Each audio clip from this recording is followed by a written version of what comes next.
Good morning, everybody. 大家早晨點啊？今日天氣好好喎，就嚟冬天啦，係嘛？大家都照顧身體啊，係嘛？Okay, it's about to change to fall winter, so hopefully everybody now in safe and good health. Okay. First of all, thanks to everyone who subscribed my channel and watching my video. Yes, I've been doing this for quite long actually, and I'm not claiming myself as an expert. That's just like that day because of the viral, and then the channel HK also promoting my channel. I think that most of you out there was wondering why I designed this channel. Yeah, why I designed this channel. My name is Kontreng, and I am an Indonesian domestic helper who's working in Hong Kong right now. Currently, I'm still, yes, as a domestic helper in Hong Kong. Yeah, I've been working in Hong Kong almost 16 years, and I've been working in Singapore earlier, that is around 5 years with one employer. That's a period around 2001 to 2006, February 10. I'm out from Singapore being a domestic helper. Yes, at that time I was 18. Yeah, I was 18. Actually, I have interested that's being a domestic helper or just being a helpers. Maybe that kind of thoughts crossed on my mind around when I was 14. Why at that moment my mind already would like to find something new experience, and at that time around it was 1998 or 1997, that was in Indonesia having a clash of economics. So, and I myself come up is not from that kind of rich family, and my mother itself is having separated and divorced with my father since I was young. So I buy her, and just like a single mom, but actually it's not totally single mom because my mom also remarried with another person. So I also have my brothers at home, and at that moment I was thinking that I would like to help my family from the economic itself. That is, which is everybody aim for. There's maybe we have a house, and then having that kind of a stable income, and also having that kind of course that's having a better life. And it's because of that moment I myself also being a burden, feeling that's being a burden for my parents itself. If I take study further, that's where we're gonna to take costly of the huge cost of the school. So I tell myself maybe I have to stop. I have no courage on myself to study further. As even, yeah, on that moment my teacher also encouraged me to study further, and even also they given try to apply for me the scholarship, and I myself so been chosen have a scholarship, but again I rather to be domestic helpers. And after I came to Singapore, at that moment the first time I'm out from my country, and I also can't speak English well, but I do speak, but it's not that very well because we are not native speaker in Indonesia. We only know English after secondary school, so the lesson of the English, this is only in secondary school, and also we seldom practice speaking. Mostly we just listening and writing, and because of that we could not improve ourselves the speaking skills. I just wonder if I'm out of my country and I have to survive in another country which is having a different culture, different language, different communication. So I will improve my speaking skills. Yes, this is a proof on it. And when I was in Singapore, it's not only I have to master English, but also at the same time I have to master the dialect of my employer's family, because my employer's family is not Cantonese, it's not Hokkien, but it's a Teochew or Chuzhawa. So I have to master it at the same time, because my job, that one, I was taking care of kids that were 1 year old, and the grandma that was around 72 years old at that time, and another person that is my employers, the brothers, who disability is not totally disability. He is a diabetic patient and also having a mentally problem.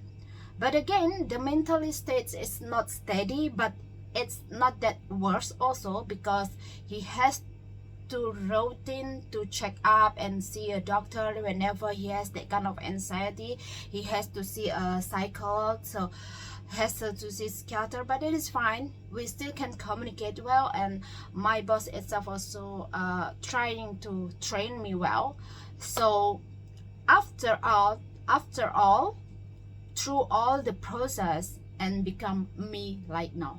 So whenever I came to Hong Kong, at the moment I plan, after came back from Singapore and I go back to my own country for a while resting, after take a break for a few months later, I back to my training center and I apply the job being a domestic helper in Hong Kong.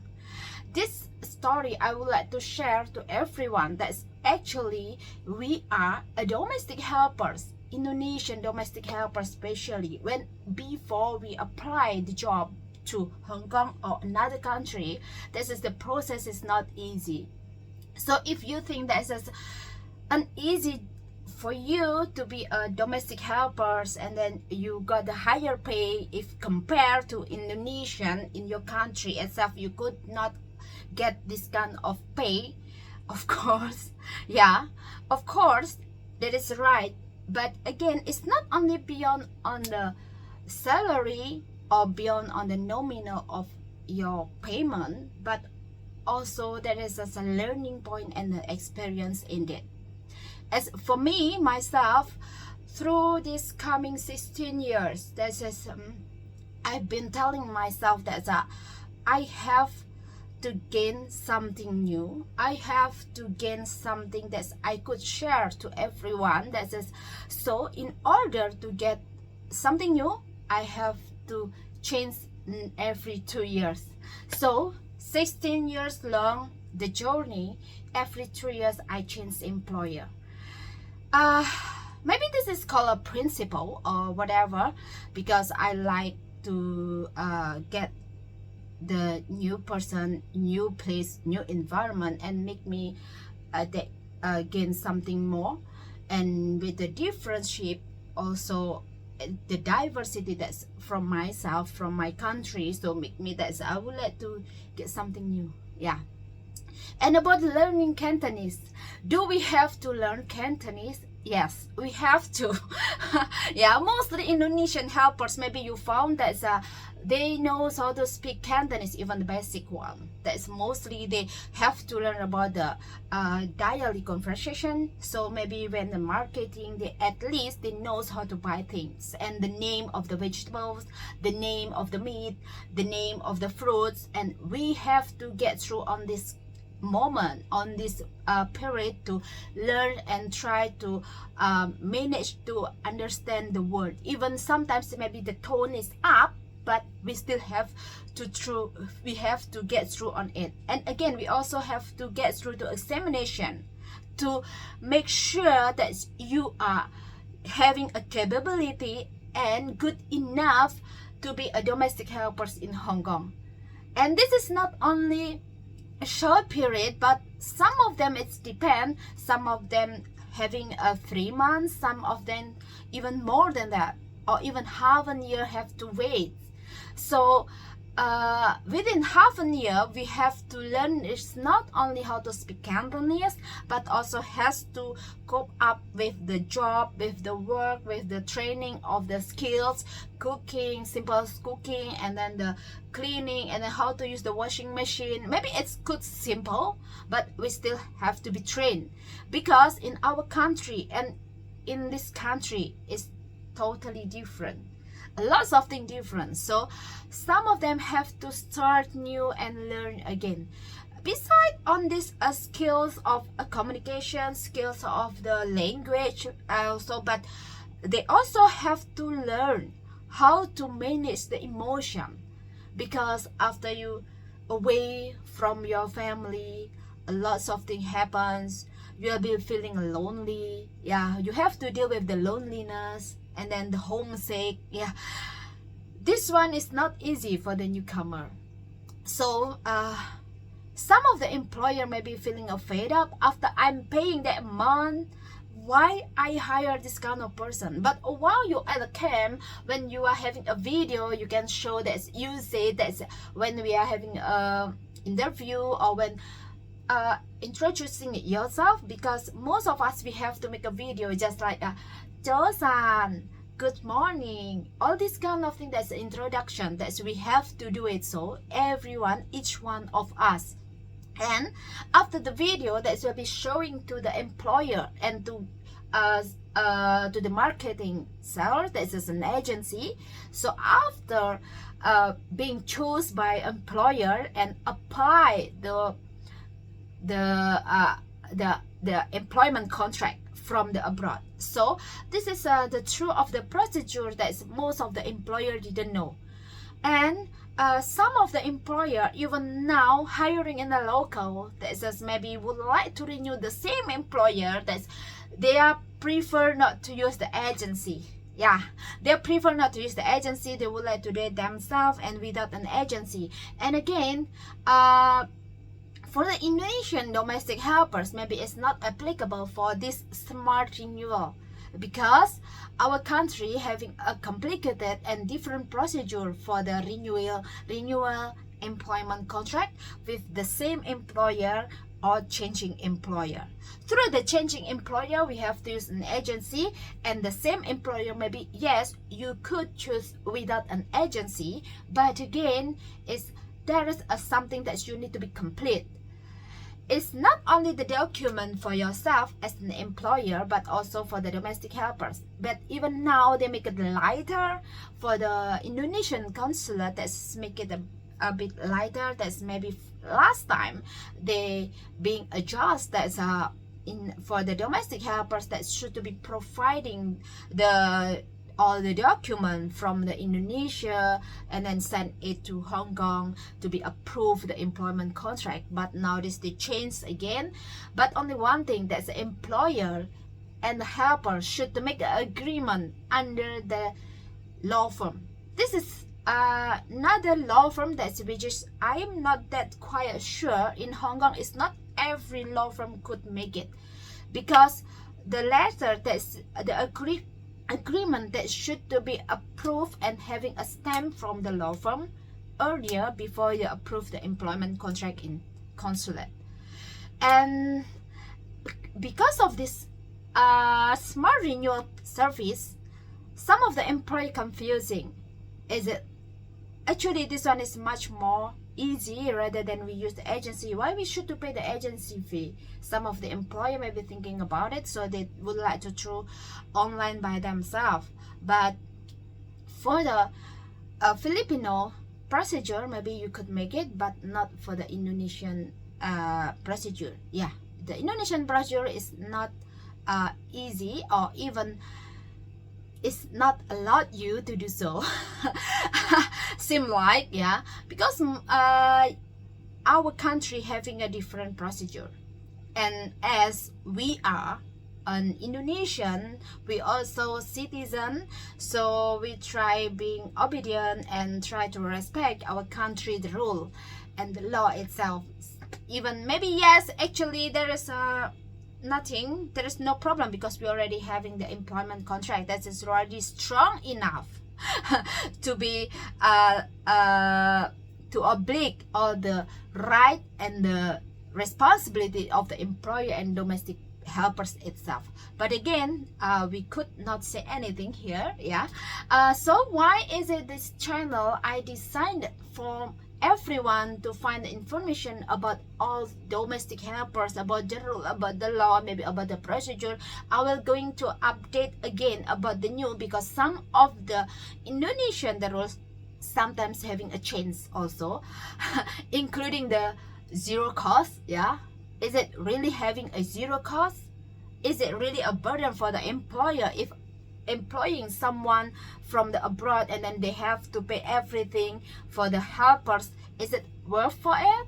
So this one nobody knows. Yeah, for the rule zero cost, until today that is still can't be implemented yet, because some of them stakeholder or whatever, or about also some of the domestic helpers itself still thinking about it. If we do ask the employer to pay everything, are they going to pay for it, or that will be being no good effect at the part, because we still not knowing it yet. So our country haven't decided about the structure cost. Due this a few months, that's actually they decided will be implemented on August or at first it's January 2022, but then they postponed until July and August. But until today we still have no news yet. But again, this is beyond the choice actually. Beyond the choice, either you pay it in advance or you will take a loan and deduct your salary. So this is beyond a choice actually. Some of the helpers, maybe they choose to pay in advance in order to get the whole month pay full. So when they came to Hong Kong the first month, they will get the full pay immediately without adopt on the agency fee. So they rather to choose it. But some of them, they also choose to get deduction on their salary. So they take a loan and then deduction on the salary every month is around 6,662, or this depends on how much you take a loan. It's because every domestic helpers that is having a different. This is just seem like a private loan, open private loan for you to accommodate you before you came across to Hong Kong as a domestic helpers. So please for the employer, if you think that being a domestic helpers in Hong Kong, or before we enter the job, or before we apply the job, actually we do have need to make efforts, lots of things. It's not only for the payment, but also for the skills, for the learning, for the cost, everything. Actually we come through on this moment.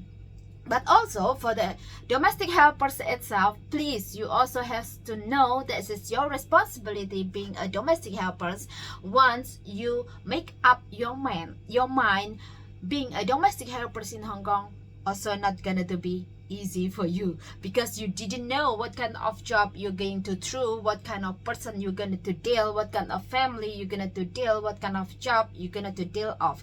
So you also have to well prepare on yourself, especially mentally prepare. You don't always say that as this is a tough, I can't manage it, and some of the employers over demanding, I could not speak Cantonese well, how I'm going to improve. So you have to think of way. I got the tips for you for the domestic helpers. Maybe for the Indonesian, if you could not speak English well, maybe you can find someone to guide you, or you can find some of the channel that you can learn more English and try to speak even if wrong, try to speak. Yeah, don't always think that's how is it my grammar, is it wrong or is it good enough to speak? No, please encourage yourself to speak more, because with speaking you will practice more and you will gain more confidence to speak more. And again, mostly after you speak more, you can make the communication better. Even speaking Cantonese， 所以如果真係姐姐唔識講廣東話或者唔識講英文嘅話，起碼大家都明白，因為本身我哋係印尼，我哋喺嗰邊都唔講廣東話或者唔講英文，所以咧呢個 channel 咧本身我個 channel 係定係淨係講緊點樣嗰個做工人啦，點樣係香港，你咗喺香港之前係點樣啊？咁係好多時老闆喺嗰邊都問過我係點解if you really teach your own people, why you speaking English and Cantonese? Yeah， 曾經有人問過我呢啲，曾經有人嗰個 comment 係我嗰個 Facebook 之前咧，佢問我咁樣點解你係講廣東話？點解你係講英文？點解你係寫住英文唔寫住你自己個話或者人哋個話 ？Actually, I did a lot. Yeah, I did a lot earlier since 2016. Yeah, I've been doing this. Given the information and sharing the information about the regulations about domestic helpers, is about ID 407. Actually, I did around more than 10 years. Yeah, I've been doing it since 2012, but through the circumstance, that's my social media, the Facebook account taken down. Yeah, get people spam reported, and even the last one also after the 18,000 followers, and after the a few thousand followers get people reported. Even that reported is the post is about the information itself. So but this is fine. Yeah, this is live, this is only social media, but again I use the YouTube channel that says to enhance everyone's to understand about the procedure, how to hire the Indonesian helpers, why you hire the Indonesian helpers, why you choose the Indonesian helpers. This is the choice of yours, everybody has. It's the same. Why you choose Hong Kong? Why don't you choose other country? Yeah, this is the right for everyone. Everyone has the right. It's the same. Employer also has the right to hire everyone. It's the same for the domestic staff, also has the right to work which country they want it, as long as they have the ability to work with it. Okay, so this is about my story. I'm not claiming myself an expert, but I do believe my experience could be shared with everyone, and hopefully you enjoyed the video, and thank you for the subscribe, and don't forget to watch my upcoming video. Okay, see you.